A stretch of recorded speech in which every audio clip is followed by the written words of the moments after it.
Hello, friends, and welcome back to Malicious Compliance Stories. In our first story, the OP encountered a crazy Karen who decided that she had the right to command and insult the store employees. So buckle up, it'll be fun.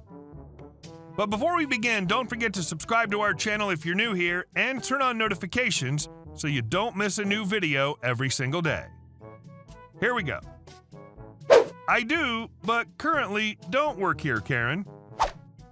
So this is the first time I've really had an I don't work here moment, and it's a little different from most because, most unfortunately, I do work there. But I'm currently off due to a recent biopsy / being on holiday, so apologies if this doesn't fit in here.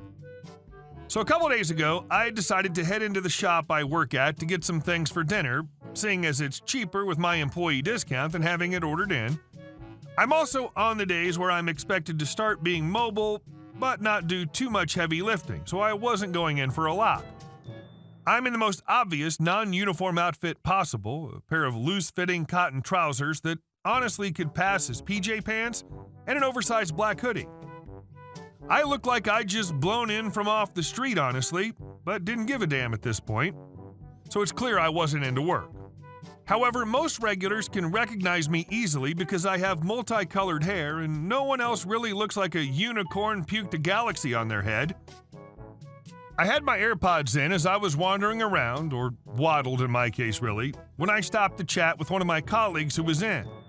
We talked about how my biopsy went, if I was in pain, etc. before she quickly asked me where something was. She's still a new colleague.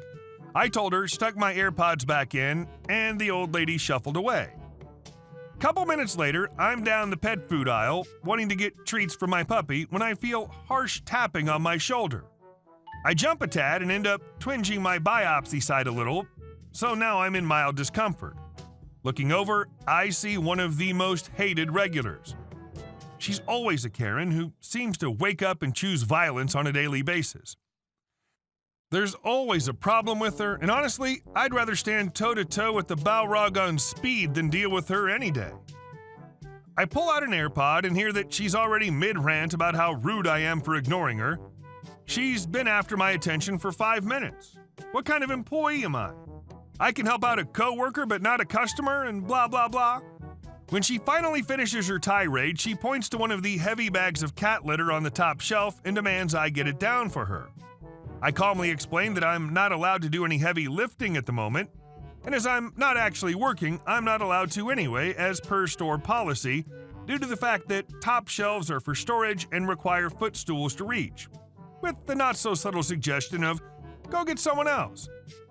Well, this wank's trumpet is having none of it, demanding I help her as she knows I work here. If I don't, she'll get the manager. I'm just making up a bullcrap excuse not to help her, yada yada.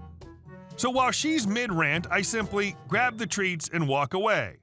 I duck into the crisp aisle where thankfully I bump into my boss. I quickly explain how I've PO'd our resident Karen just as she catches up and demands my help again. My manager thankfully stepped in and told her how I'm not obligated to help off the clock while making a small gesture to me just to GTFO of there, which I happily do. All while she's getting more and more PO'd and insistent that I get the sack for refusing to help her. I get to the till and have a quick giggle about it with my work friend who was serving, then got the hell out of Dodge before I could experience the return of the Karen on my way out. I know it's not that exciting, but thought you might enjoy. And our second story. I don't like your dining table. It happened almost 2 decades ago. I was still a bachelor, but I was proud to be able to afford my own apartment, which had 2 bedrooms, and I had even purchased a few basic furniture like dining table, chairs, and couch. I ran into a few old friends from the university, and one of the guys I didn't recognize, since his name, as far as I can remember, was Cadmus Baldrick. I'll refer to him as, CB for short.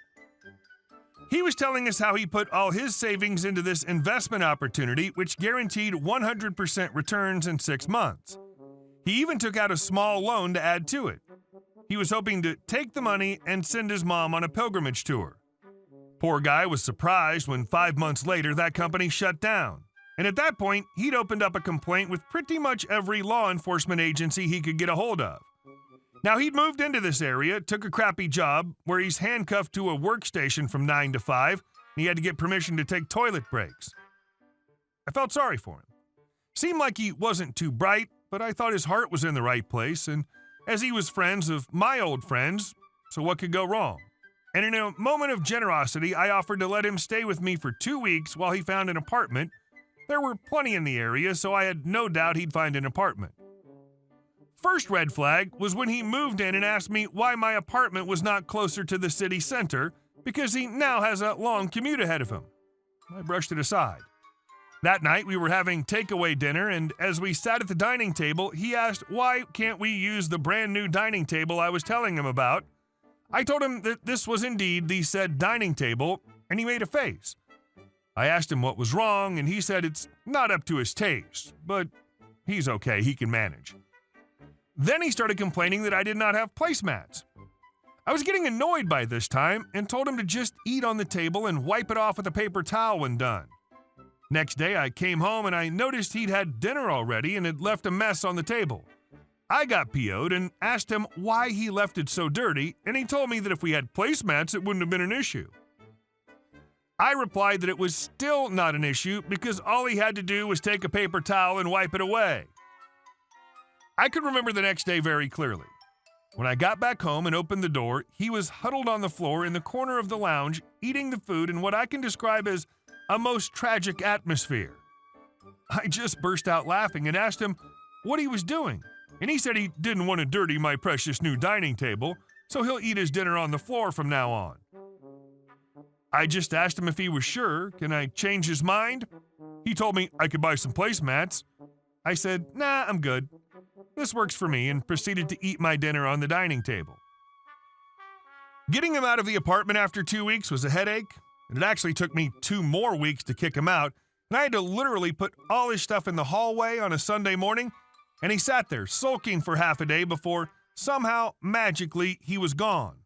And the stuff was gone. And I never heard from him again. The kicker was, my friends thought I was crazy to offer him to stay with me because apparently his nickname in the uni was Superglue because you can't get rid of him. This is the kind of person who gets hooked on every business opportunity around.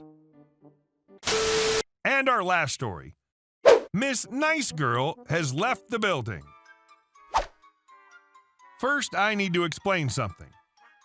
I seem like a very nice, laid-back, easygoing person, so most people make the mistake of thinking I'm a spineless wimp they can take advantage of. Operative word there is seem. In point of fact, I have a vicious, vindictive temper. I'm just emotionally lazy.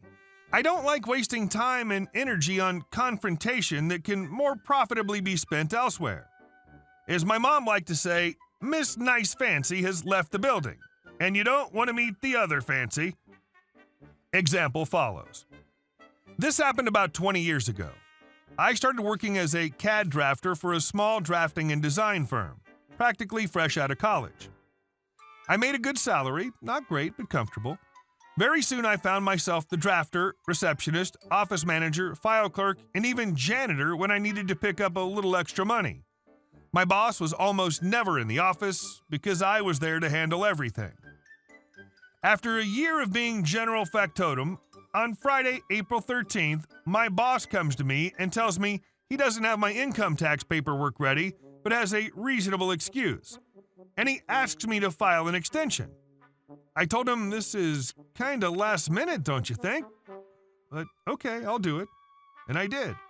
Every couple of weeks afterward, I'd ask him about my tax paperwork, and he'd tell me, no, not yet, and umpteen excuses why not. Finally, he told me his lawyer had them and was finishing preparing them and would be ready any day. Really? I did wonder why his lawyer was working on them instead of his accountant, but I didn't say anything. My tax extension would be up on Sunday, July 15th, so I had to turn my taxes in by Saturday, July 14th. On Friday, July 13th, about 5 p.m., I was sitting in my office chatting with my mom, who was there to give me a ride home. My boss came into my office and had the gall to ask me to file another tax extension and gave me some totally bogus excuse. You see, what he didn't know was I had found all my tax paperwork on his computer a few weeks earlier. Just needed to be printed out and signed off, so I knew that he'd been lying his butt off this whole time. I remember staring at him for a few moments, absolutely dumbfounded, then smiling and saying, "Okay." My mom told me afterward when she saw me smile at him like that, she thought, "Oh crap, Fancy's gonna kill this guy, and I don't know if I can stop her." I'm sure he wishes that's all I'd done to him. First thing Monday morning, I walked straight up to my boss and dropped my resignation on his desk. He's like, "What the hell?" and tried to argue. Me. I don't argue. I just told him I'm leaving. "Do you want me to work my notice?" He said, "Hell no. Get your stuff and get out," which was another huge mistake in a long line of them, because I left and went straight to the IRS office where I gave up all the goods on this guy. He apparently never actually paid any of my taxes, or his, though he did take it out of my pay and I had proof. It so happens before he was a CAD drafter designer, he was a CPA who left that field under a cloud. The IRS was not happy to hear his name again. Everybody knows you do not mess with the IRS. Not content with that, I then contacted all of his business associates and told them what he'd done, that he was being investigated by the IRS, and if they didn't want to be too, they might want to steer clear. I didn't tell his wife, whom I was on very good terms with, but only because I wanted him to have that pleasure. Just picture that conversation. "Oh my God, why did she leave? She did everything." Well, I'm very sure she heard all about it from his associates. I'll give him this, he was stubborn. He managed to hang on to his business for about a year of living hell before going under, but I smirked every time I went by his empty office. Edit. To clarify, I never printed the tax paperwork from his computer. It honestly never occurred to me to do so. I used my own records of what I was paid and what tax was taken out of my salary to go to the IRS with. Since it was all in his handwriting, they accepted it. I was really just trying to give this guy the chance to do the right thing up to the end. Or hang himself, whichever. Never mistake tolerance for weakness. Hey guys, thank you all for watching the video. I'll see you in the next one.